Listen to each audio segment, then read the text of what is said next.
Ladies and gentlemen, welcome to DirectXbox number 14. It's actually been an interesting 2 weeks or so since we recorded last. A lot of stuff's been happening with Xbox. A lot of stuff's been happening with Bethesda and Fallout. So I'm excited to go over some of this stuff. There's even some third party things in relation to Xbox we're going to talk about tonight. Of course, the usual is here, co-host, that being Nate the Hate. Yes, we finally have something going on in the world of Xbox, though this is really just the lead in to eventually their big showcase coming in June. But got a little bit to be excited about if you're an Xbox owner, and I guess things will pick up in the next month or so as we get closer to the Hellblade 2 release and that inevitable major showcase in June. Interesting. Major showcase, you say? Okay. Well, let me Potentially go over and thank, of course, the supporters over on Patreon to make this all possible. I want to start with some of the producers, that being Trent A. We have executive producers William Hogue, The Game Orb, Mr. Joby, Joshua Butts, and of course, John O. So shout out over there on the Spawncast Network. You too can check that out over at spawncastnetwork.com or patreon.com/spawncast.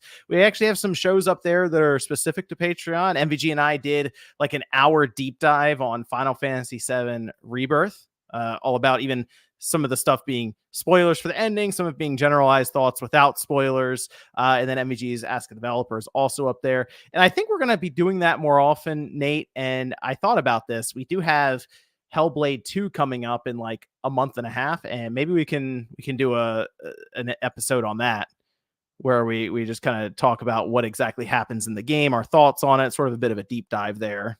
So maybe we'll start doing that with all like more of the big releases that come up here throughout this year and just have them posted up, because that was a lot of fun to kind of dive into what happened in that game exactly, since it's all interpretation right now. So that could be a lot of fun. See some of the viewers piling in here over on the chat. Welcome. Thanks for joining us. But Nate, you did mention just now the big showcase that Microsoft themselves have alluded to at this time, and it does seem like things are lining up for it right now. We had emails from Sarah Bond that went around that seemed to point to the revival of their backwards compatibility team. They also talked about their next generation leap being like the largest one we've seen between generations. And I think I feel like you and MVG had discussed the backwards compatibility stuff a couple months ago. Yeah, back in January when we were giving our thoughts on what we were expecting from Xbox in 2024, we did discuss the idea of backwards compatibility returning, and that's exactly what we ended up learning this week. So interesting, because they do talk about preservation as being one of the big reasons that they are doing that, but it's kind of odd. I think their thought of preservation is different than what we traditionally think of when we hear that, because when I hear preservation, I think about physical media. I kind of feel like they're talking about preservation from the digital sense in this case. Yeah, I think they are alluding more to that digital type of preservation, especially when we know the majority of Microsoft games are their everywhere initiative. So if you play the game, whether you buy it on the Xbox or PC, you will always have that essentially a backup PC copy of the game. And we all know how PC gaming operates. That PC version will essentially carry with you forever. So if they're viewing that as preservation, it is different than what the majority of individuals think as preservation, of having that physical copy, inserting the disc, and being able to play games moving, on future consoles. But they are pivoting to a different form of backwards compatibility and preservation.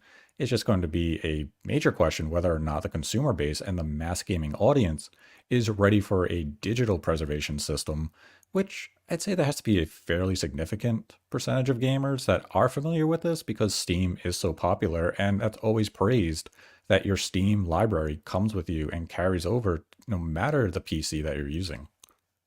Yeah, I feel like when they do launch their next system, as they said, it's going to be the biggest leap we've ever seen. And there's a lot of discussion around AI, but even just making sure all the games we have now work on the next system, let's say it's ARM based, that seems like an incredible task to figure out. Like that sounds like it would take Hmm. a ton of just developer prowess behind Yeah. that. To, like that's incredible if they end up doing that and making it happen. MVG of course has discussed this. I'm sure from like a bird's eye view, he says, "Oh, there's like an emulation layer involved," and like in his mind, Hmm. it probably makes more sense when he's saying that. But then you're like, that sounds like that would be a Yeah, crazy thing to figure out.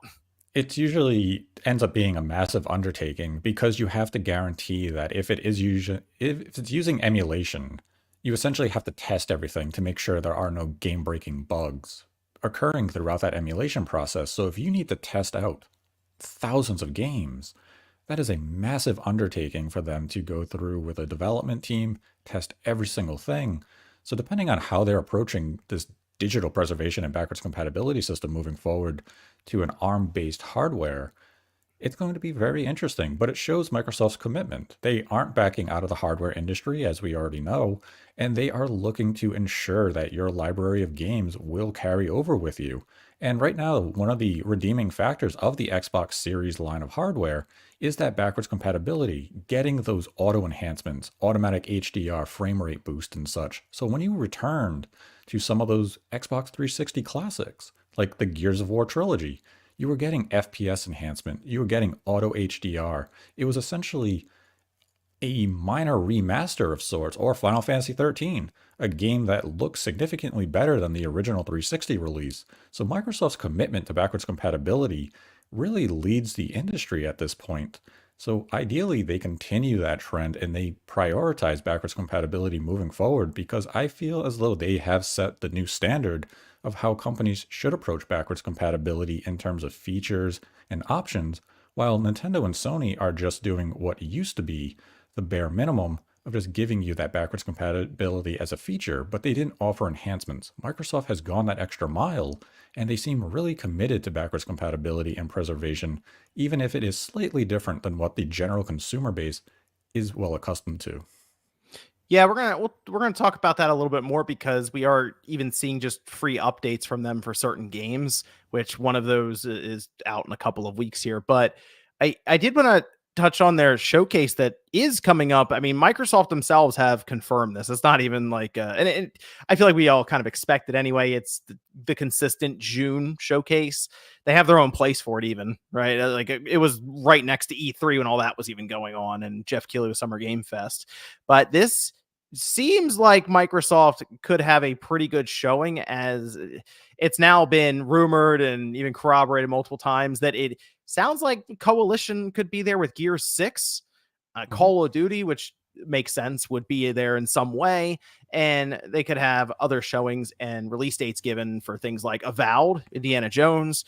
Mhm. This does sound like it could be a pretty good showcase for them. But the thing I'm curious though is to see Gear 6, because up until this point, I will admit I've been kind of unimpressed with Unreal Engine 5 on the current like systems, the PS5 and the Xbox Series.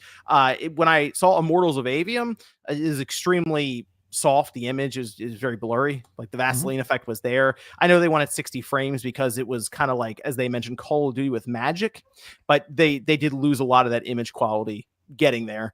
So I feel like the Coalition might be the studio that can make me see the light with Unreal 5 on consoles. Yeah, if there's going to be any studio that's really going to highlight the strengths of Unreal Engine 5 at this point for this, at least these two home consoles, I think it is going to be the Coalition. Gear 6, I think, is going to really just stun and wow people with the fidelity that they are going to show. I've heard a few things about Gear 6, nothing I'm going to share now, but it's sounding very promising what the Coalition is going to deliver here. They are wizards when it comes to the Unreal Engine. We've seen what they did with Unreal Engine 4, and we saw a slight glimpse as to what they could do with Unreal Engine 5, as they were one of the collaborators with Epic when it came time to create the Matrix Awakening demonstration. And that was something that a lot of people looked at and said, wow, if we can approach that level of visual fidelity and detail in an actual game, this generation is going to be very exciting. And I wouldn't be surprised if we see the Coalition match, if not surpass, what the Matrix had on display when Gears 6 is shown later this year. Yeah, it's mentioned. I see Dwayne mentions that Unreal Engine 5 is used on Fortnite, but Fortnite's very stylized, whereas I assume Gear 6 is going to look more realistic, that kind of closer to photorealism. But my thing with that would be getting the image quality, the visuals, but then the frame rate. Like Gear 6 should be 60 frames per second. It's Gears of War. It has that Hmm. competitive edge to it. It's a shooter. That sort of thing plays into the idea of having 60 FPS, and I fully Yes. expect Coalition to get that. Like I don't think, Hmm. to me anyway, it should even be. I'm not going into this thinking, well, might be 30. I'm going in thinking it bare minimum 60. If they can get 120, I'd be real impressed then, like on consoles, because they got that with they did backwards compatibility with the Series S. Even got 120 on Gears 4, I think. It was Gears 4, but Might they have were able been to do that. it might have been Gears 4 or 5 because Gears 5 is 120 for multiplayer. Sure. That's yep. Okay, that's what we're So looking at. Yeah. So, but the yeah. point is, they were even able to get that. They were able to stretch it that Hmm. far. So, I'm thinking Gear 6 minimum 60 frames, and it looked very, very good. The Coalition, they know what they're doing when it comes to Unreal Engine. They've been in there for a while, like in general, going back to previous versions of it. So, Hmm. I think that's the thing I'm looking forward to the most is seeing them sort of give us that aha moment for current gen. We keep Yeah. calling it next gen. Like people, we're more than 3 years into this thing. Like we're current gen now. Like the next gen stuff is Well, so funny to keep saying still. that's because the previous generation lasted so long. We had such a prolonged cross-generational period into shifting into these systems. But yeah, I fully anticipate that Gears of War 6 is going to give us that current gen or next gen oh type of moment, just as Gears of War 1 did during the Xbox 360. That was the game you looked at and said, okay, I can now truly see that leap from the previous generation. This is what next generation is going to be about. And Gears of War 1 set that new standard. And I think Gears of War 6 is going to be that game where everyone just looks at, has a moment of pause, and say, this is what I wanted from this generation. And we're finally going to get it. Because I'd say up to this point, we really haven't had that many exclusives for this generation, be it from Microsoft or Sony. And when you look at the amount of exclusives that have come out for this particular console generation, only maybe a handful would you really say have impressed and given that next generation look and feel that you would anticipate and expect from a brand new generation of consoles. And I'd say one of those games is just around the corner, and that's going to be Hellblade 2. Yeah, Hellblade 2 is an interesting one as well, since while it is coming up next month, digital only, we know it is a cheaper release, as it's not going to be the full price. But I mean, on console, I'm going to say specifically on consoles, as on PC, it's basically the frame rate is what you can make it depending on your hardware that you've put into your machine. But we've learned that it's going to be 30 frames per second. This came up and immediately got people talking about the idea of it being apparently 30 frames because it's a more cinematic look, which I don't really like that explanation or that reasoning. We went through this with Ubisoft with Assassin's Creed Unity, and the internet basically slammed them for it because, like, what do you? It's different from a movie, as they said. Oh, it's like watching The Hobbit, where that was 48 frames or something rather than 24, and they're like, it felt weird looking at that. Yeah, but with a game, you have input, like you're moving the character, you're swinging the camera around yourself, so there is that connection of the controller to what's happening on screen that makes the frame rate not feel weird if it's 60 frames per second, and most of the time it's preferred. So to me, I don't think that was a good reason, and it kind of feels more like a bit of a cop out with the explanation. I think in this case, it's just weird marketing speak where instead of saying, hey, we're trying to do a cinematic feel, just say we are prioritizing the visuals. And due to that reason, we chose to go 30 FPS. Or just say we opted to make the game 30 frames a second. That was where we aimed. That was our target. And that's what we're going to give.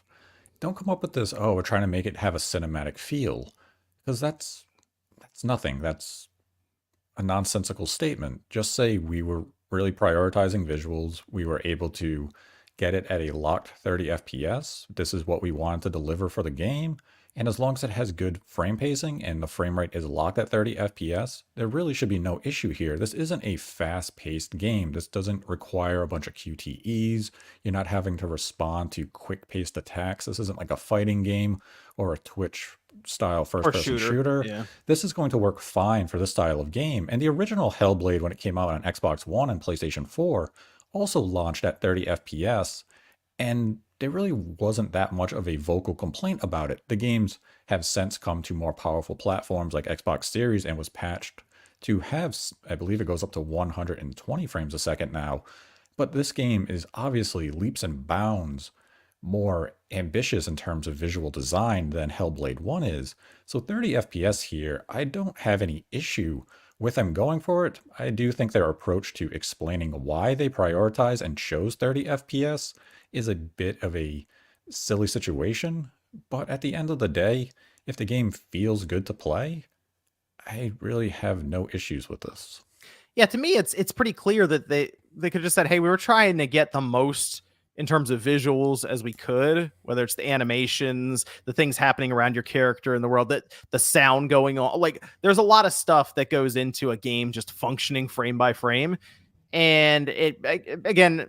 You see online when this info comes out, people who are creating games are trying to explain to people who are just playing the games, and it's like, oh, well, it's twice as much to do 60 versus 30 in terms of just processing and drawing all the frames and stuff. But it's as straightforward as saying you see what this game looks like. Like, we're trying to push the visual fidelity to a certain level, and we said at the drawing board we're either going 30 and pushing things, or we're going 60 and we're cutting things down.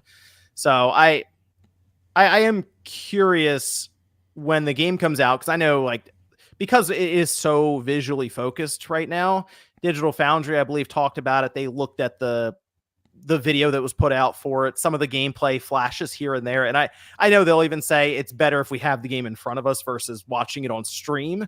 But they were getting some pretty low resolution numbers on that were even surprising to myself, where there were a few they recorded under 1080p. And it sounds like it might come in a bit soft in terms of image quality on the Series X. But again, I got to have the game come out first in about 6 weeks, and I'm sure we'll get a better reading at that time. But I mean, I'll check it out on the Series X. I'll check it out on PC. I'm curious what those PC requirements, where those will end up, because I feel like this is going to be a very taxing and demanding game. But I think either way, it's going to be an impressive looking game. It is $50, which Graham Man points out Hellblade 2 should be praised for being cheaper. I'm sure they could have pushed it out at $70 and been like, hey, subscribe to Game Pass, and you don't have to worry about that at all anyway. The only fault I have for them, Graham Man, right now is that it's digital only, and I would like to have a physical copy just available for something like this. Well, even the first Hellblade, it was originally digital only, and they did the physical print about a year or so later. So there is that potential that maybe they're able to partner with a company, be it an LRG, IM 8-bit, to do a physical print of this game, maybe a little later after launch, depending on the reception and such. But I remember when they announced even the budget price, there was a lot of outrage over that, because people were assuming, oh, the game is only 10 to 12 hours, it's $50. Why did the game take so long to develop? What is Microsoft doing here? Is this game going to be any good? And it's a digital only release. I think you could easily make the counter argument that because it is digital only, much like Alan Wake 2, they're giving you kind of a digital discount. We're not having a physical copy, so we're not going to charge you the $70. We're going to come in at a slightly budget price and make it more enticing to the audience. We also have to kind of acknowledge Hellblade is a very niche game. While the original did do well, it did find an audience, it didn't exactly, blow up and set the sales charts on fire either. It has its audience, and it's going to do well there. I just feel as though this game is being used to ignite the fanboy wars in a really odd way that it doesn't need to be it the resolution, frame rate, or price, or even the length of the game. It seems as though people just want to use this to demonstrate that Microsoft is failing this generation, when none of what they're using as ammo is illustrating a failure. I don't. I My thing is, a lot of these games that come out when they try to push to 50 or 60 hours in game length, they can advertise it, or it's out there as this is a game that feels like it's worth your money because of how long it takes you to go through it. I mean, a lot of those, I will say, do feel like they're padded out, or the open world style where there are so many points on the map that even if each one took you 5 minutes, it ends up taking you 30 plus hours just to do everything after you beat the game, sort of stuff. I don't mind having these games like Hellblade 2 to kind of break that up, because I will say, going from Rebirth to Rise of the Ronin, which is just one open world game, to the other that kind of have the same idea of, we're going to give you this big area, these big areas to explore. You do these tasks in them, and you do kind of go, oh man, another open world game. Like, the combat and stuff's good, but then it's like, yeah, I'm kind of running all over the countryside again doing stuff. So I don't mind having these games where they're just like, hey, it's a linear style game. It's 6, 8, 10 hours maybe, and it's a very tight, consistent experience as you go through. I I have no problem with those games existing as well. And I kind of feel like that's what I'd rather go to after an open world game, and then go to another open world game rather than back to back open world games. Cause then it's like, they don't feel the same necessarily, but the formula is in front of you consistently, and it does kind of blend together. Little fatigue setting in. Yeah, I mean, I also think the subject matter of a game plays a role in some of that. With a game like Hellblade 2, we know what the subject matter is going to be. It's going to be about the psychosis of Senua, and you don't want to have to go through that ordeal for a 40-hour experience. You're going to Yeah. deal with, her psychosis, which in the previews that just came out sounds really intriguing of how they're approaching it in terms of game design, where with the psychosis you see patterns and whether or not those patterns mean anything. So there's going to be instances where you're going to see a face in a rock texture, and that could lead you into a hidden cavern, or it could be nothing. It might just be your mind playing that trick on you. To see how they approach that element and how they really blend it into the game design is going to be very intriguing. So I'm excited to see what they do with this game and really what they deliver with it, because they did a fantastic game with the first one. So if they're able to deliver and expand upon what they did in the original, this could be a very hot moment for Microsoft in terms of a must play release on their brand, which they definitely have struggled with this generation. Yeah, the takeaway I always had with the first one was just the audio stuff they did surrounding you. If you, Mhm. especially if you had a good pair of headphones, which if you don't have them now, you might want to get them before you jump into Hellblade 2, because they will do some pretty weird stuff while you're playing through it, where voices are behind you, to the side of you, and it all plays into the environment. But it's impressive stuff, and apparently it's like turned up to 11 for this one. So you might be right, Nate, in that you don't want to spend 50 hours in this kind of a world. It might be one of those things where you get in and you're like, okay, I've had enough of this after 8 hours, because it is just like legitimately messing with me now. Mhm. So Yeah, I mean, that's the I'm looking thing. forward to it. That's the thing. Like with the topic matter, I believe in the first one, they did kind of put up that warning saying this could be disturbing. And I would imagine we're Yeah. going to get it again with this one, where, I mean, Oh that's, yeah. Based on what yeah, they've there's going shown, to I be, think it's gonna be like next level. Yeah. yeah, so, like bring it on, 30 FPS, that's fine. Just deliver as long as the experience feels good. It just has to make sure it has good frame pacing. If it's a 30 frames experience similar to Redfall, which was just a disjointed frame pacing scenario, and that's what made it not feel smooth, and that would be It's a first person disappointing. shooter though, too. Like, Well, the that's first the other person thing. shooter, that and racers, those are, to me, first person shooter games and racers at this time, with Mhm. where we are technology and understanding around these genres, they got to be 60. That's just me. It's like, that's just kind of Right. where we Yeah. are now. Any I know we lived with lower frame rate back in the day with some of these titles and these genres, but we understand enough now to where it's like, we kind of need 60 for these. Yeah, any game that is reliant on any sense of speed or quick reaction, 60 FPS should be the priority. In this case, 30 FPS is more than satisfactory. Yes, would the option to have, a performance and a quality mode, one prioritizing visuals, the other prioritizing the frame rate, would that have been a good option? Of course, I will never argue against having options, but if this is the vision The artistic vision that Ninja Theory had for Hellblade 2 to be played at 30 FPS while they were designing it for a home console, I, as the consumer, cannot argue against that. Yeah. Again, we need to actually play it and see what we're dealing with here, because it might also have its own aha moment where like, okay, I get it now. I understand where they necessarily couldn't cut back to get it 60. But I mean, I think we're far enough into the generation and we've had enough examples now to understand. And this is like basically across the board, because even if there's a performance mode offered for some of these titles, sometimes the cutbacks are incredibly noticeable. It might be time to build a PC and just go all in on it then at that time. Like if it is like 60 or nothing, I think we have enough data to show, put the money into a PC and you'll be in good shape. Right. I mean, I think that's the other key point, is that if you prioritize the frame rate and let's say 30 FPS is a game breaker to you, you've likely invested in a PC. Yeah. You're not playing it on the home consoles anyways, so it really turns into a moot point. Otherwise, I'd say the vast majority of console gamers, they're not that concerned about frame rate. They just want to have a good gaming experience. And based on the previews we have of Hellblade 2 right now, you're going to get exactly that. Yeah, I think there are a lot of people like in the mainstream who just don't really notice the idea of 60 versus 30 as much as we like. I see the difference immediately between 30 and 60. It's like I get every time, but I understand there are probably the majority of people like that are made up by the mainstream that are like, I mean, it works. It looks cool.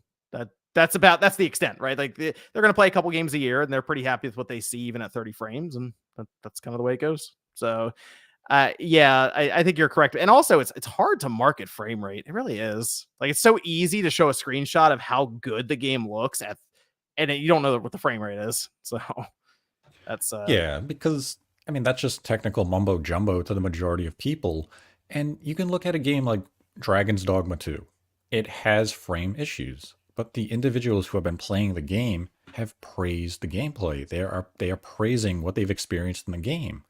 So how important is it to the majority of gamers that the frame rate is above 30 FPS or is a lock 60? If the experience is good, you're going to overlook some of those technical shortcomings because the experience is taking you in.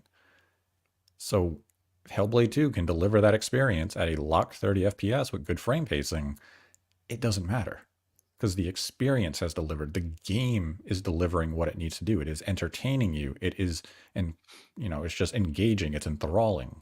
And that's what a game has to set out to achieve. And I think Ninja Theory is going to deliver exactly that. Maybe 6 months into the future, 12 months into the future, they will come out with a patch and they'll say, okay, we have now delivered that option where you can play the game at 60 FPS with these limitations in place in the visual design. We know companies are always optimizing and looking to improve, that user experience.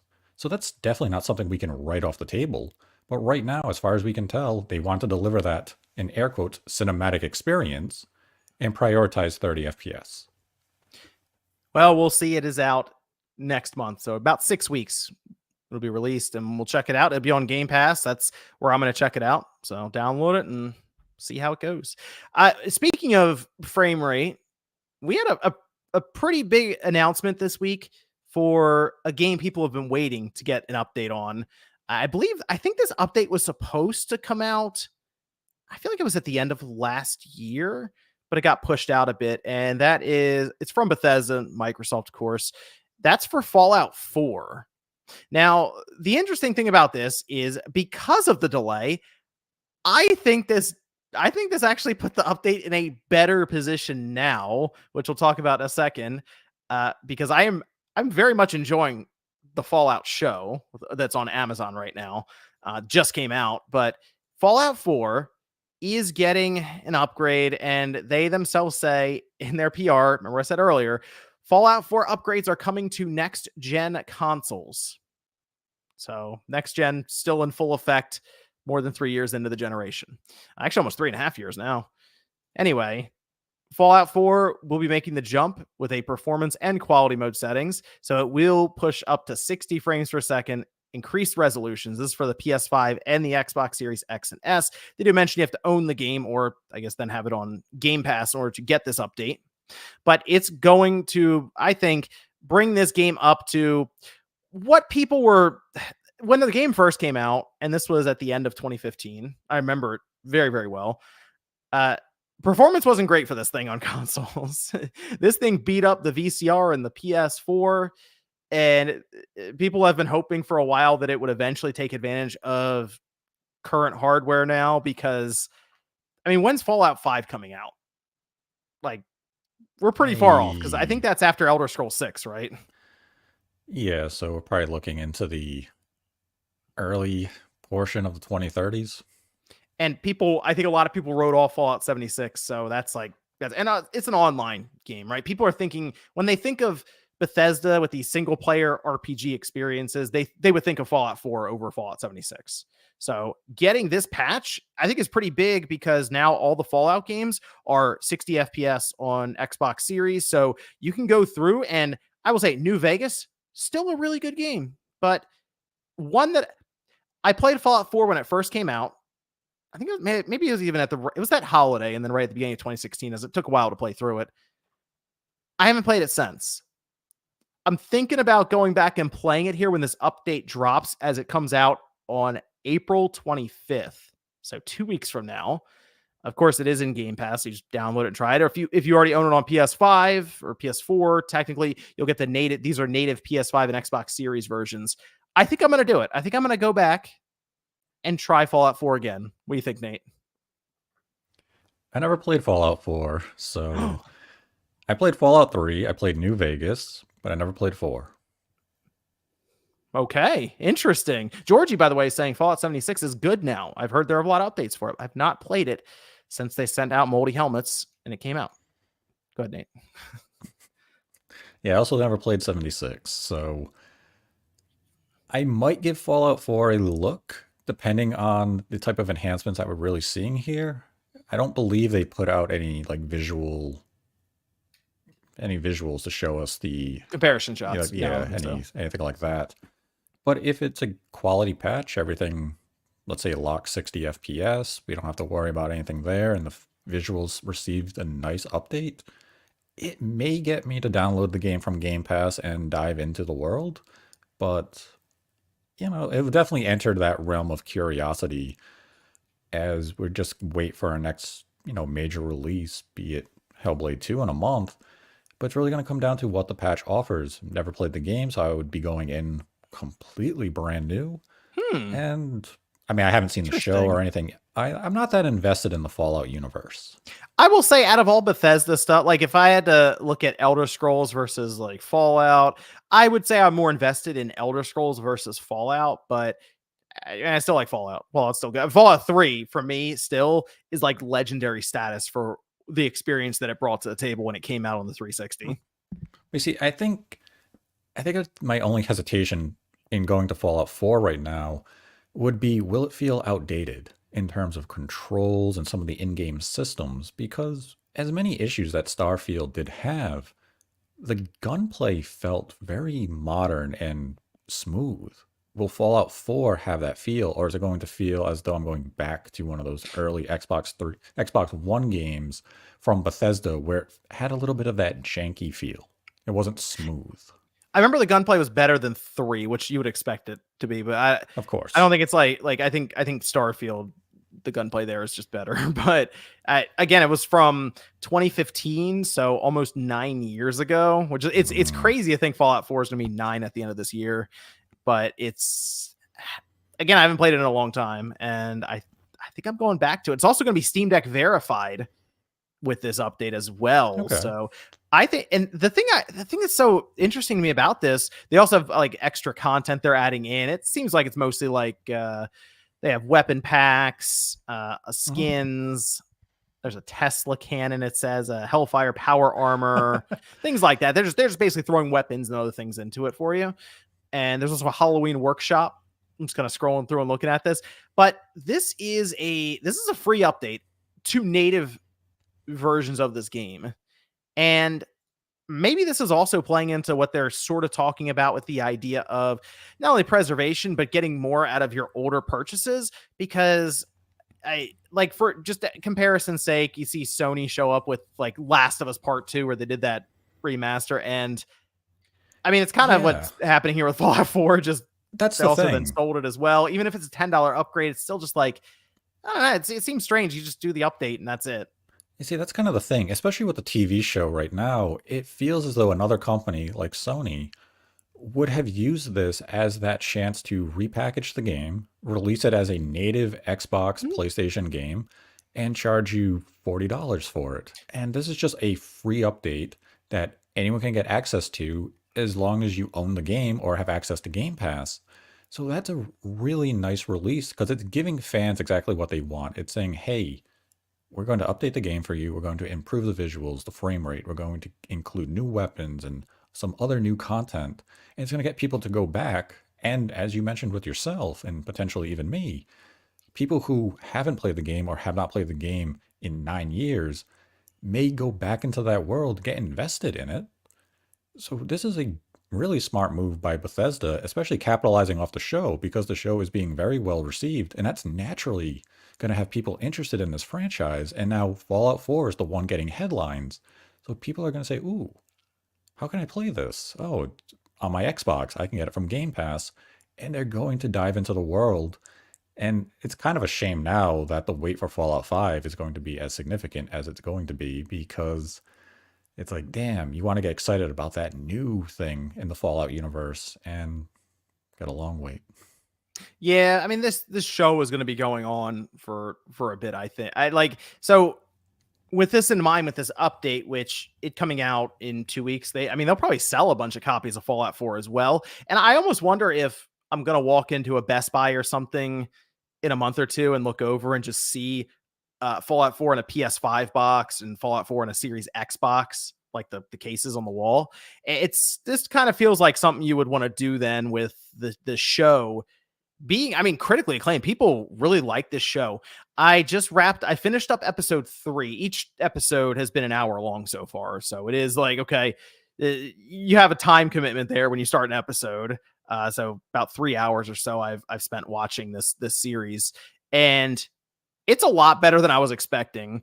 And maybe part of that is because Fallout in general, or a lot of these Bethesda RPGs, is kind of like a make your own adventure thing. So you make your own character, you have your own attributes and what they're good at and what they're bad at, and then you, in this case, leave the vault and you kind of set out and do what you want. There's a main story involved, sure, that you can follow and beat the game, but there are so many different things that have you sidetracked and you off on all these other side quest lines.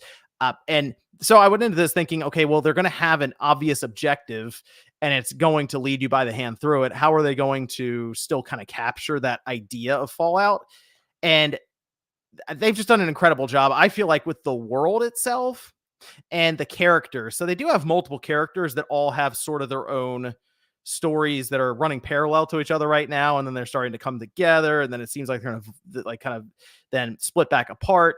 But they've introduced a few characters with backstories, and they flashed between like their previous life and then life after some major conflict. Like in the beginning, like the first few minutes, they obviously show what you would expect, which is like nuclear warfare tearing up the earth, and that's how we get to Fallout. And they have certain characters that have even lived that long, and it's very interesting so far to see them capture the difference between vault life and like the overworld part, right? Like the wasteland, and how different they've shown it through cinematography and the way characters are interacting with each other. And whereas there's a lot of rules in the vaults, whereas in the wasteland there's like every man for himself, and it's just like the Wild West. So I'm getting a kick out of this series just 3 episodes in, and I am apparently there's some big stuff that happens towards the end that has people like doing all kinds of speculation as to just Fallout in general, the lore, and that's how closely tied this is seemingly with the people who have worked to write and produce it. So I'm excited actually to keep watching it. I'm having a blast with it so far. I recommend people check this out if you have Amazon Prime. I mean, you have access to it. It's there. You just go to Prime Video and it'll pop up. It's like the first thing because they're pushing it heavy. So fully recommend it. You should watch it too, Nate. I don't have Amazon Prime. See, that was the first problem right there. Yeah, that's the issue is it goes to a streaming service and you don't have it. Like I ran into that issue with Halo when that could like was that Paramount Plus or something? It was some weird, but I'm like, really? Yeah, I think so. That's the one you couldn't go to Netflix or the ones that I have. You got to go to Paramount Plus, and then I find out that I sign up to watch it, and I'm like, oh, they got me for a month. Then okay, like it was like that with Halo. And by the way, seeing the quality and the care put into this Fallout show, it does hurt me a bit as a Halo fan to see what we got for our series, because it's like night and day in terms of comparisons for it. What a shame. But the popularity, it kind of makes me think a bit about Sony when they had their boost from The Last of Us, how good that show was. I'm kind of thinking Fallout's going to do the same thing. It's going to reach a mainstream that maybe didn't know much about the games, and they'll go check it out. Yeah, it's definitely a possibility. And yeah, you'd have to capitalize on it. You got to advertise it heavy. And maybe that delay of having the Fallout 4 next generation patch, is going to really work in their benefit now, because it's being so well correlated to the show and timing that you're just naturally capturing those headlines. If you're typing in Fallout. Yep. It'll be there for the PS5 and the Xbox Series. There it is. There it is. I'm actually a little surprised. I will just say this, that Microsoft and Bethesda have not seemingly explored the idea of Fallout on the Switch yet. That, to me, right now with this show, it seems like it'd be a slam dunk even to have Fallout 3 there. Just like, here it is, or New Vegas or something. It seems weird. It's like right there. Yeah, you would have thought back in 2017, 2018, when they were doing Doom and Skyrim and such, that you would have gotten Fallout 3 or Fallout New Vegas up on the Switch then, and it would have definitely found itself a nice little audience.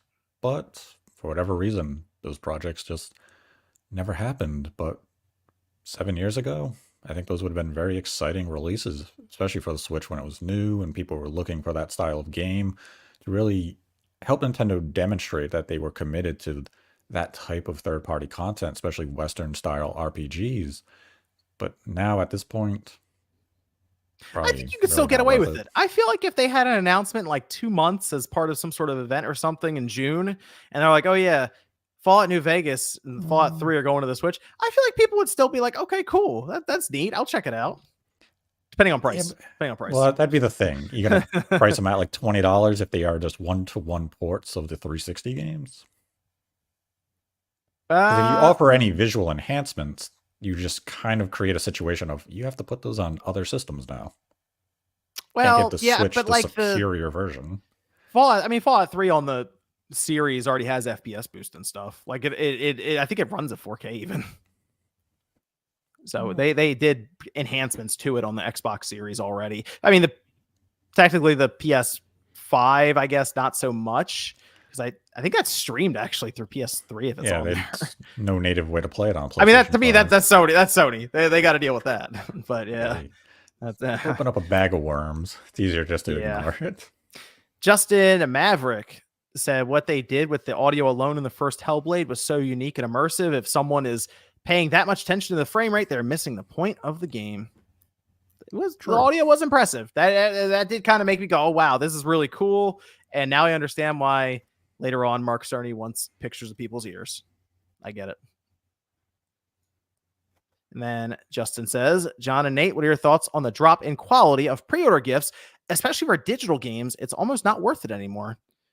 I feel like back in the day, you would get some pretty cool stuff if you pre-ordered games. I'm actually thinking more of like even the early 360 days, early PS3. I feel like they gave you all kinds of stuff at retail. But I will say this, Justin, a lot of that was the retailer doing the deals behind the scenes with the publisher, and the retailer, like just GameStop as an example, they had a ton of stuff that they would give out. They would front some of that bill of like producing this stuff, materials. Like they would give you a really cool big map and poster and like this fun little care package for pre-order.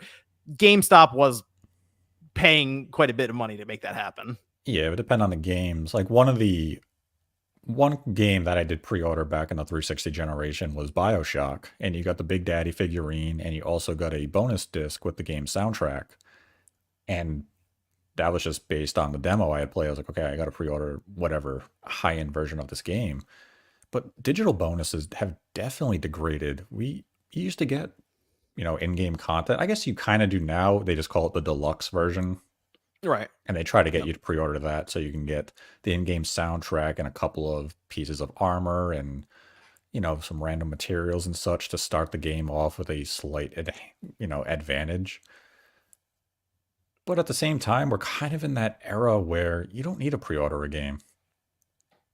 I The guess only that's benefit true. to pre-ordering a digital copy at this point is to have the game preloaded and downloaded so you can play it the moment it is live at midnight. Whereas when we had to pre-order a physical copy of a game, there was that inherent risk of you're not going to get the game day one if you don't pre-order it. I will tell you this though, physical copies now, it actually feels like we've come full circle, because there are times where I'll just go around the stores looking for a copy without having pre-ordered it, and like 3 stores just don't have it. It's just not there. A GameStop, a Walmart, a Best Buy, they just don't have them. So I end up having to go to multiple stores, and eventually I find one that has a few in stock. But I am noticing that there are less and less physical copies of games, even new releases, just being stocked unless they're pre-ordered in stores. So Mhm. I don't know. It might be coming back around to where you have to pre-order to get it physically anymore. But if you're all digital, you're right. You can basically buy the game 3 or 4 hours before it comes out. Like you could buy it dinner time, Mhm. the night before, when the midnight release is happening, and you'll be good anyway. So you can get an idea as to what's happening with reviews or day one copies or whatever, like weird bugs are happening in frame rate and that sort of thing. So you're right there. Yeah, there's no reason to pre-order a digital game. You know what the one that really I remember very fondly for pre-orders with a physical in-store pre-order was actually God of War 2 back in the day on the PS2, Mhm. because when you pre-ordered it, at time of pre-order they handed you a sleeve. It was like the rectangle, like a cardboard sleeve for God of War 2, and the demo disc was inside for your PS2, and so you could take it home and play it. And that was, Oh. I mean, that demo was sick for God of War 2. But that was awesome. Like now it's just, here's the demo, go download it real quick. But back then it was like you had the physical demo in your hand for Yep. one of the hotly anticipated Yeah. games ever made with God of War 2. I remember when Gears of War came out and I was working at GameStop and no GameStop in my entire region got games for launch. For some reason, there was like a delay in the shipping. We only had the collector's edition, the big tin version, Mhm. and we only had enough to cover the pre-orders. And we had to look at the list of pre-orders and we had to go by the date that they were made because we didn't have enough to fulfill the pre-orders of the copies either. So we had to Oh. prioritize whoever had the longest pre-order and such, and people were pissed. Oh And yeah, yeah, yeah. we had so many people just coming in from other regions like, "Do you have copies of the game?" Like, "No."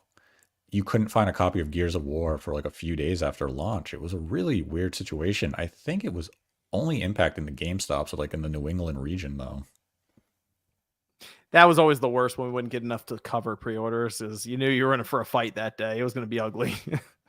It happened more so back then, Happened a which sounds lot. weird, because there were so many pre-orders that would come in 2 days before the game came out that they didn't have enough time to allot for that sudden surge in orders, and they would just be like, Mhm. "We'll get you tomorrow," and it's, well, I need them today. So sometimes stores that had too many would drive them over. It was always a disaster back then for big time releases like that. But Yeah. that's how it was back then. That's how it was. Hey, it was fun. I remember going to the midnight launch for Grand Theft Auto Vice City. Oh, okay, interesting.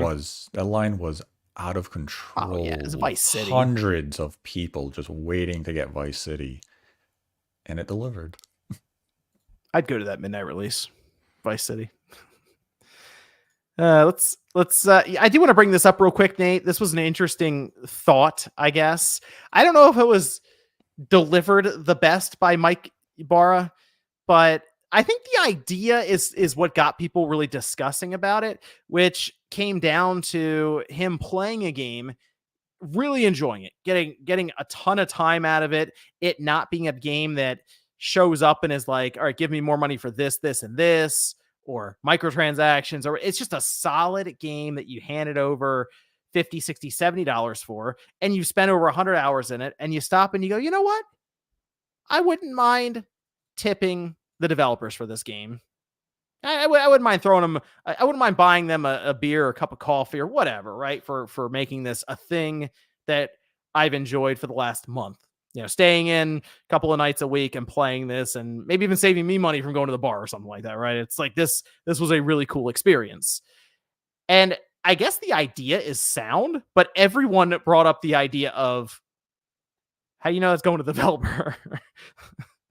And the idea of, well, maybe the developers should get paid more money then. So the idea really comes down to, obviously, you'd have to trust the publishers and the executives that they would even give them the money. Yeah, which they won't.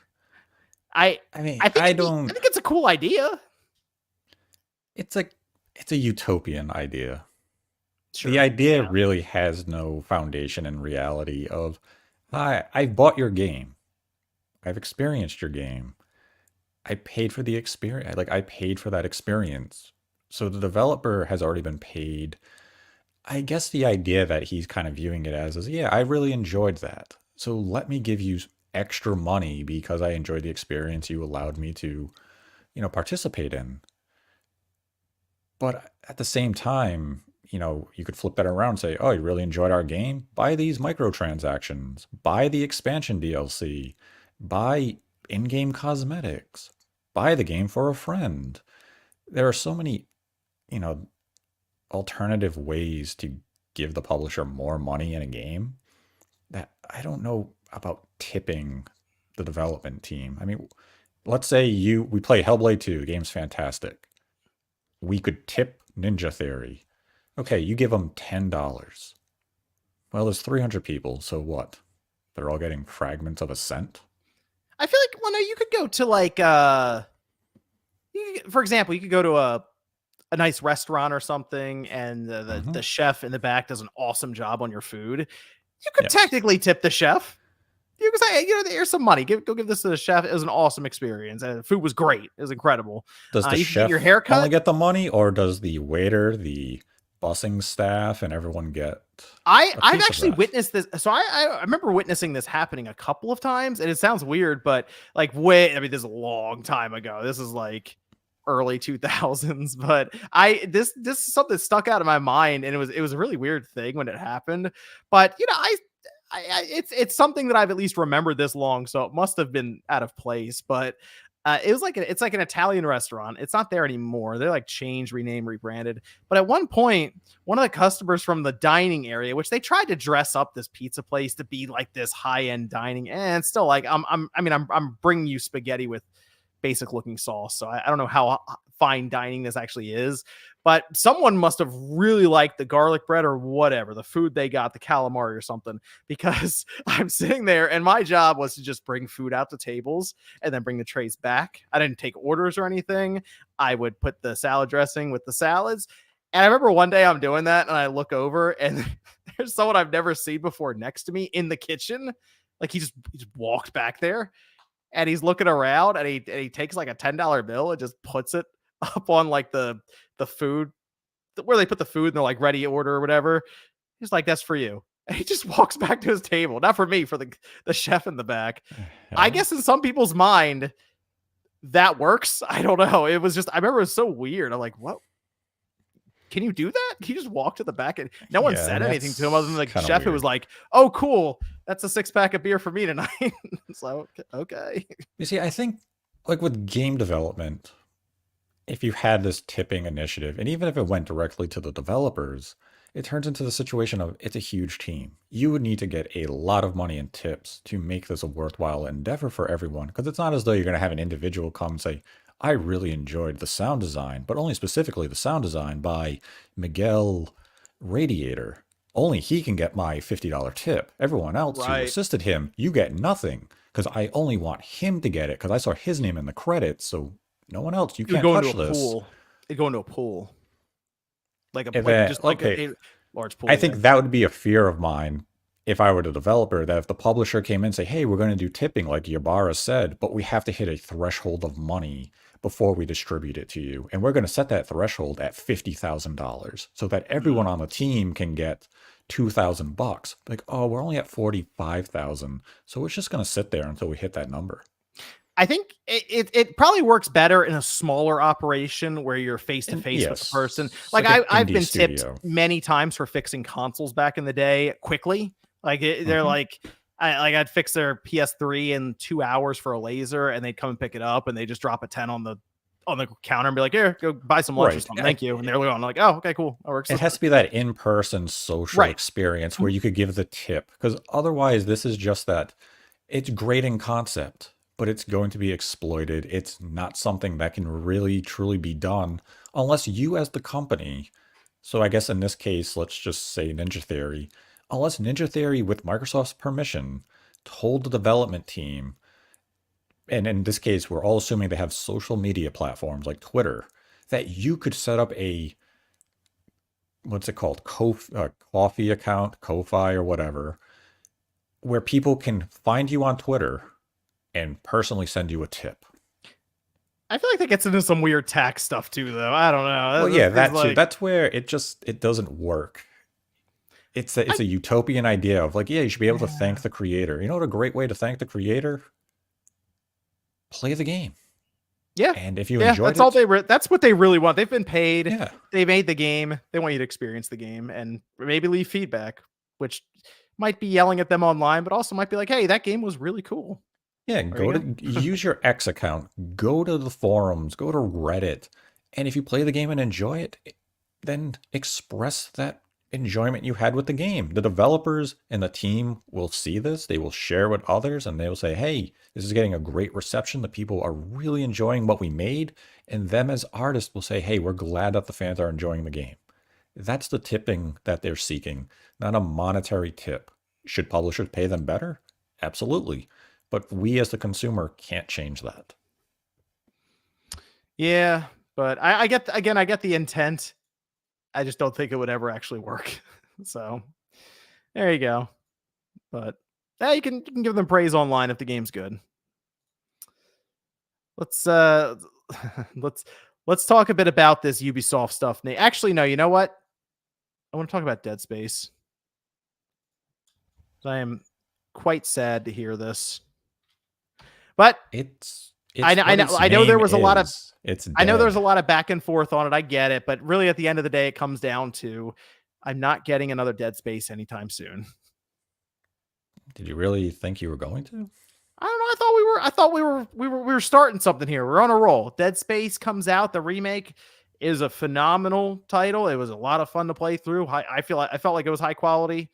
Especially in the 3 years it took to make it. I think it was less than 3 years to make it by EA Motive. And I kind of felt like there was excitement around the franchise again. And now it's been basically shelved before it technically started any serious plans or development, sure. But the idea is EA Motive is onto other things that I will admit, probably more lucrative. Iron Man, yes, probably more lucrative. Battlefield, maybe we'll see with Battlefield. I'd like to think Battlefield can make a pivot and a turnaround here, but I feel like we say that for every Battlefield since probably Battlefield 1. I think that's the last one where at least there were people who were like okay on it. Battlefield 5 almost destroyed them. Wow. That was a whole thing. Battlefield 2042 was disastrous at launch because it was like bare bones, and even now they've completed the seasons that they had and they're on to the next one. So I understand why Dead Space is not in the cards right now, but I hope they haven't completely shut the door on it, and maybe they can come back to it when they finish some of these other projects. I'm sure they'll revisit it eventually, but when you really look at the back-to-back releases of Callisto Protocol and then the Dead Space remake, the audience didn't show up. What were the sales on Dead Space? Weren't like incredible. No, is what my takeaway was. Yeah, sales were okay for what the project was in terms of budget and such, but it Mm. wasn't going to be enough for them to say, hey, let's make a brand new entry. We definitely have gauged the interest of this franchise, and a lot of people are, people are invested in it. It wasn't at that type of figure. So why would you assign a team that is showing exceptional promise to a project that there's going to be minimal interest in? And it falls into that category where there's a vocal audience who says, remake Dead Space, we'll all be there. And then the game comes out. And for some reason, all those people didn't show up. I was there. I was there. What do you think about this, Nate? Liquefied says maybe they should stop making and make an actual new Dead Space game. Well, that was part of the report, I think, by Jason Schreier, right? That was one of the considerations that they were doing, is making a brand new Dead Space game. But I'd say the Dead Space remake was a brand new game to probably a significant audience of, of interest. Dead Space 1, when it originally came out on the 360, wasn't exactly a huge seller. So this remake would have been a new game for a lot of people who are now of age, who are gaming on modern platforms, and the people didn't show up for the release. They didn't show up for Callisto Protocol, a very similar game in the same genre. Whether it's a genre issue, the marketing, or just the reception that the games themselves, that's something that has to be discovered through market research. But people didn't show up for Dead Space. And that's you got a trilogy. You got a really unique game on the Wii that was a light gun game. And it just never generated that much in terms of consumer spending and sales. So EA had shelved it many years ago. They revisit it now, and people don't show up for it. So why are you going to continue to invest in this franchise? It's just like Mirror's Edge. People keep saying, make new Mirror's Edge games. Oh, nobody buys them.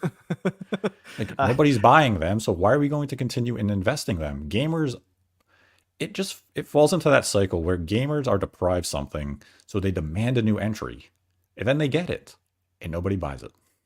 And that's why the series go to shelves. You mentioned Dead Space 1, how that didn't sell the greatest when it came out. I mean, it was a new IP and stuff then. Dead Space 2, though, when that came out, seemed to kind of go to the next level when it comes to sales, where it sold 2 million copies in like the first week of its release or something, and it was selling at a rate of 2-1 compared to the original. And actually in January, it was the third best-selling game behind Call of Duty Black Ops, and then Just Dance 2 for the Wii, which, I mean, Just Dance on the Wii is like a behemoth of a seller.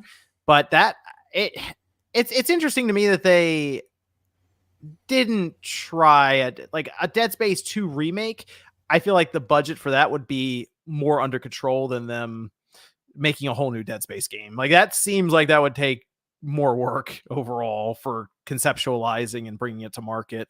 And Dead Space 2 was that jump off period for the franchise. So it's interesting. I understand Iron Man. Iron Man's going to do pretty well. I think that'll be a big seller for them, depending on obviously if it's a good game or not. If it's even an okay game, I think it'll do well on the name. Well, that's the thing. Iron Man. It could sell 3 to 4 times better than what Dead Space Remake did.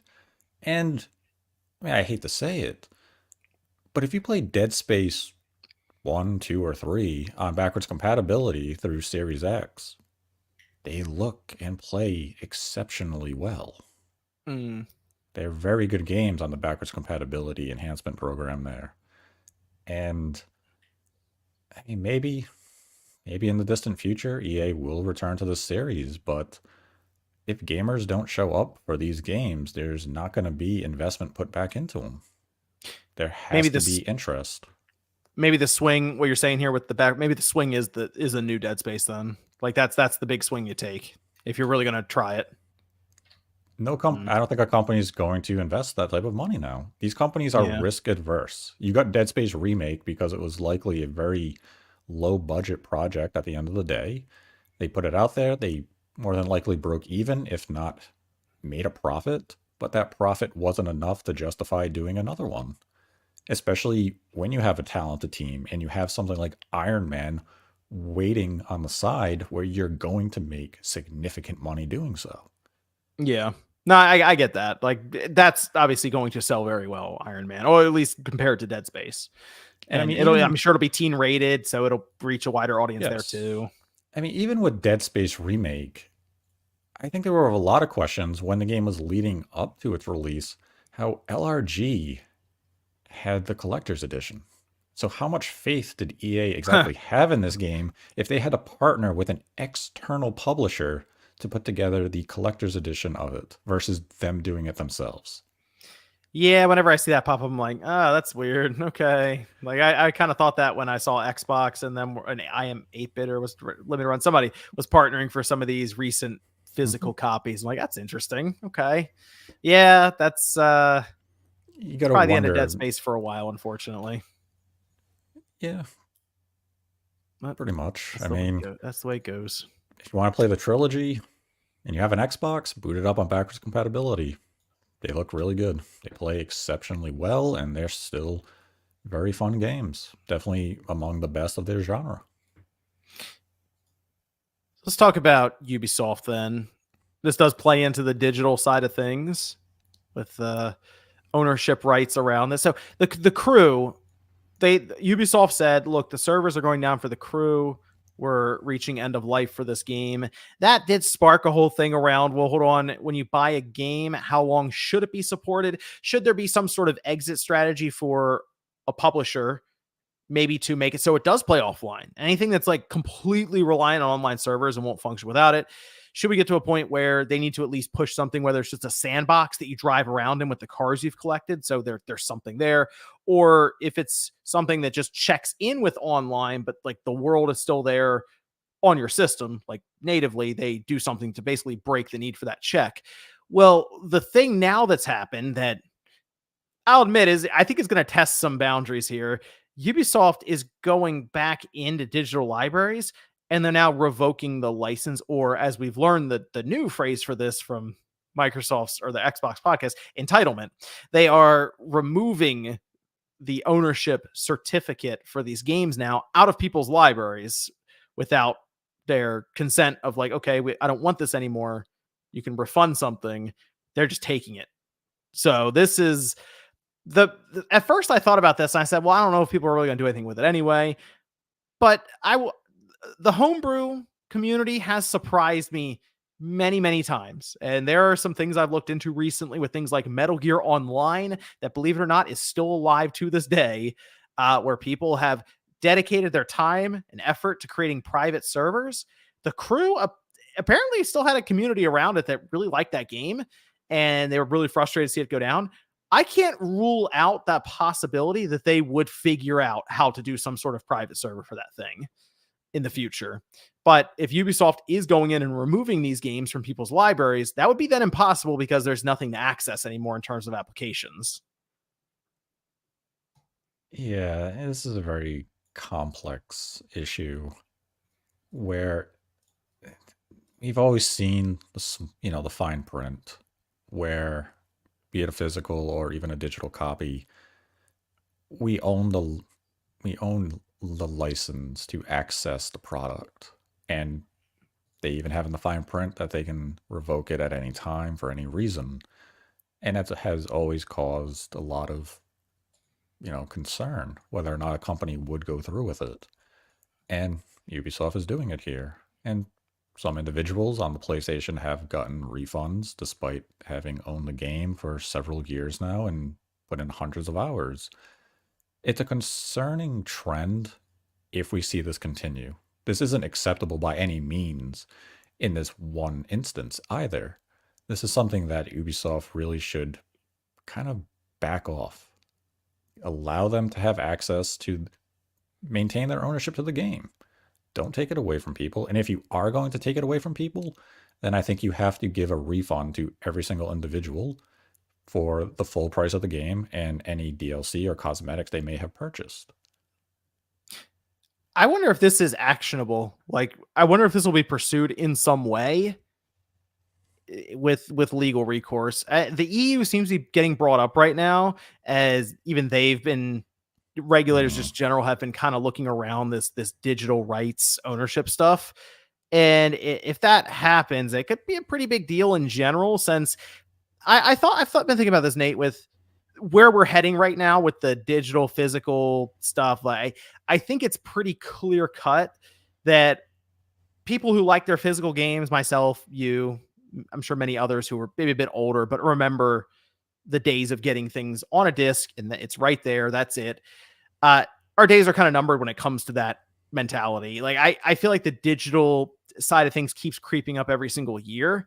Mhm. And I don't know if that is where the majority of people's energy should be going right now. I kind of feel like the energy should be going into, all right, this feels inevitable for digital to eventually be like the only option.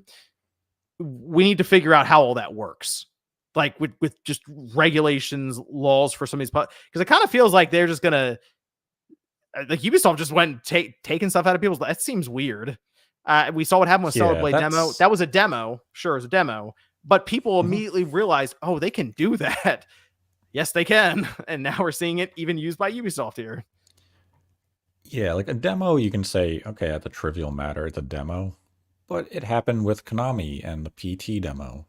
Happened with Stellar Blade, where it's definitely a situation of just because my system's online and I turn it on, you can revoke access to a demo that I downloaded a few weeks early, despite it being your mistake, as, you know, be it Sony servers, the front end, whomever. In the case of the crew, and you being able to revoke access to a product I bought, I think it comes down to you have to give me a refund. You cannot rip access away from me. And for just digital rights in general, you have to have confidence that anything I have purchased digitally is mine forever. Right. Whether, yes, if it's a licensing issue where they say we can no longer sell this, but you can always re download it, that's fine. That's what we have seen time and time again. It's just no longer for sale to new customers, but previous customers will always have that access. That's fine. That gives you confidence. But the idea that they can come into your digital house and just take it away from you, that's something that the consumers and even regulators have to begin to look into, or they really have to make that fine print bigger of you own nothing. This is just a rental until we say otherwise. Because then that's going Yeah, to change how people really consume digital goods. If it's viewing as a long-term rental that eventually could be taken away from me, I want to see it in writing that if you take it away from me, I'm getting my money back. Because if I'm not getting my money back, I'm going to go to a class action lawsuit. I'm going to find a way to make something happen here. Because you cannot just take a good from me that I have legally purchased. Because the recourse is going to be you're going to eventually push consumers to piracy. I think we've almost gotten there already. I mean, there are times where a game will come out and people who just pirate the game have a better experience than the people who are paying full price for the game. It's a Mhm. very weird reality to be in with that, because back in the day, you'd have to jump through all these hoops to get the game pirated, cracked, or whatever, with a no CD, DVD, no DVD crack.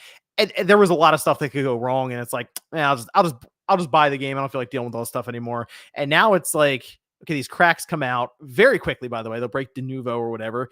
And because they don't have Denuvo on it anymore, they get better frame rate. The game doesn't crash as much. Your computer doesn't sound like it's trying to take off in outer space with your fans spinning 100% or something, because it has to do all these authentications and checks constantly with your CPU. It's just a very weird time right now for digital ownership and the way that these companies are kind of treating that relationship with the consumer. And that's with physical still being an option. I do wonder what it's going to be like when physical isn't an option. Like, why would they do anything to appease the consumer then in that case, if they're all doing it? Yeah, I mean, that's where you really do. You need some sort of regulations just coming in to say this is how digital goods can be consumed. This is how ownership of legal goods is defined. And this is the legal pathways these companies can approach revoking or granting access to their goods. Because we also saw it with Sony and Crunchyroll, where Oh individuals yeah. who had bought Funimation content had lost access to it, potentially Yep. hundreds, if Yep. not thousands of dollars worth of programming, and there was really no warning. It was just, this is out of your account. I just kind of see it as, if people keep focusing on one thing over here, that being, let's just try to stave off digital completely. And I don't think that's something that's going to be winnable necessarily or avoidable right now. Like we got to look over here and go to what would be plan B. And it's like, okay, well, how do we navigate the digital stuff? Like, how do we figure that out with the rules and regulations, that kind of thing? Because the publishers aren't going to make them. The platform holders aren't going to make them. They don't want them. So I don't know. It has to turn into a legal issue with basically governments getting involved, saying, you as the publisher, you as a company cannot do this. That's be consumer rights. Yeah, that's just that's the protection that we need as the consumer.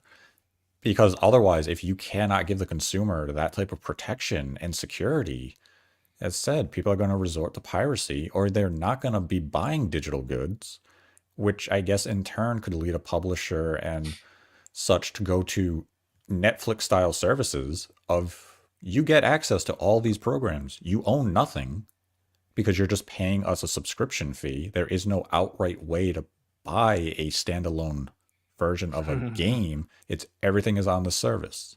And when we take it away from the service, you lose access to it. I was going to ask you that, Nate. What happens? So we're talking about if you can download the games. What happens if 20 years in the future, it's just all cloud-based? Like they're at 20, 25 years, something like that. It's all cloud-based and you never download a game. How do you then pirate the game? You don't. Because then to me, it feels like then there is like zero control for the consumer, like at all, which I think I think the first step, get to all digital. The second step is slowly get everything to the cloud. And then it's like, oh wait, you just sign in and play a few games here and there, and you don't own any, like, zero. It's not even on your system. Even if they let you download it, if they have to do some sort of server verification check to launch the application, even with the download, there'd be nothing there. Yeah, I'm seeing a lot of little hints and bits and pieces here and there as to platform holders and publishers, like, that'd be a cool idea. Like whenever a game leaks, we've seen it where like, I think Corey Barlog mentioned it as like, oh, okay, I see a benefit there.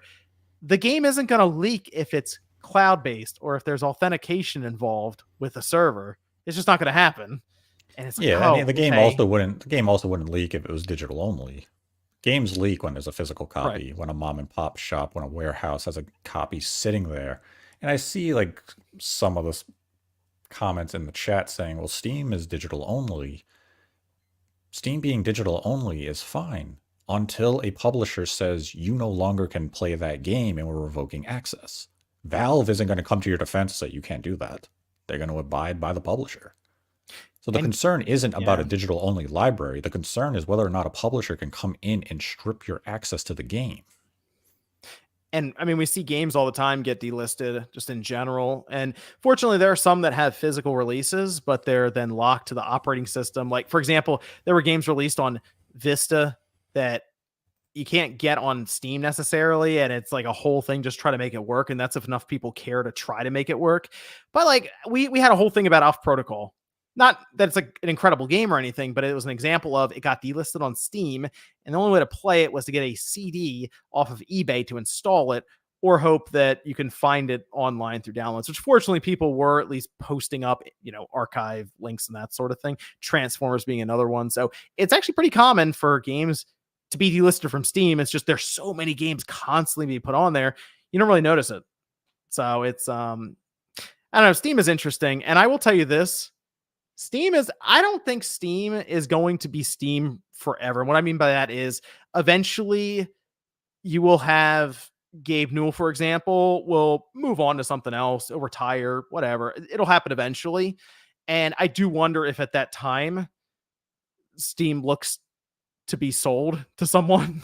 Like that's something that has crossed my mind. And then is Steam going to still be Steam in terms of their policies? I'm just saying that these are unknowns in the future that would affect the digital side of things on PC or just anywhere really. So just saying, putting that out there. Yeah. I mean, it's very difficult to really gauge where a publisher or consumer rights is going to go as digital becomes the primary means of all media consumption, be it books, music, video games, movies.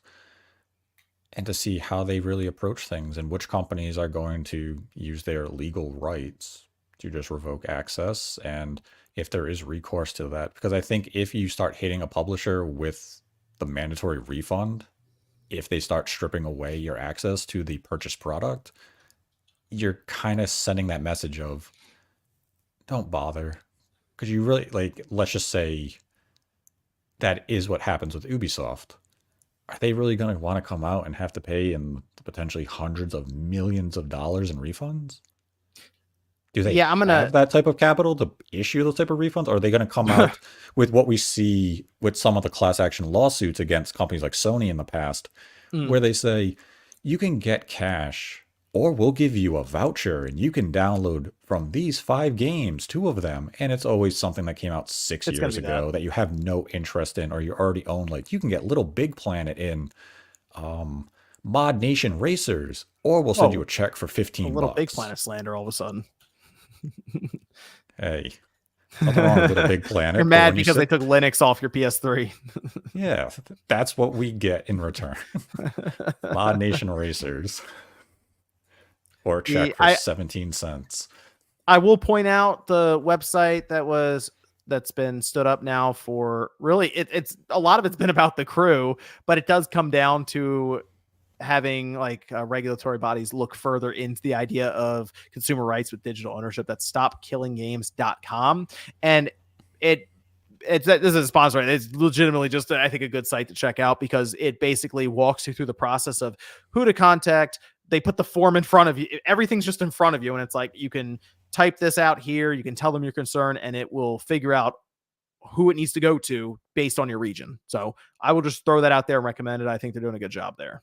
So, and it's all about trying to get something going here on that side of things before I'll just say it's too late. So there's that.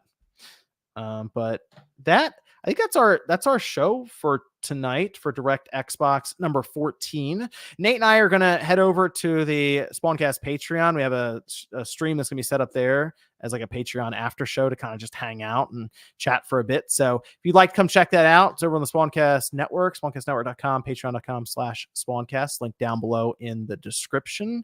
Nate, any final words as we sign off here for the 14th episode of DirectXbox? What was that? I dropped my case for the headphones.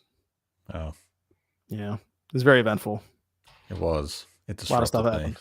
It was. It God. was very, very eventful, very, very chaotic. That really messed you up. Wow. Okay. All right.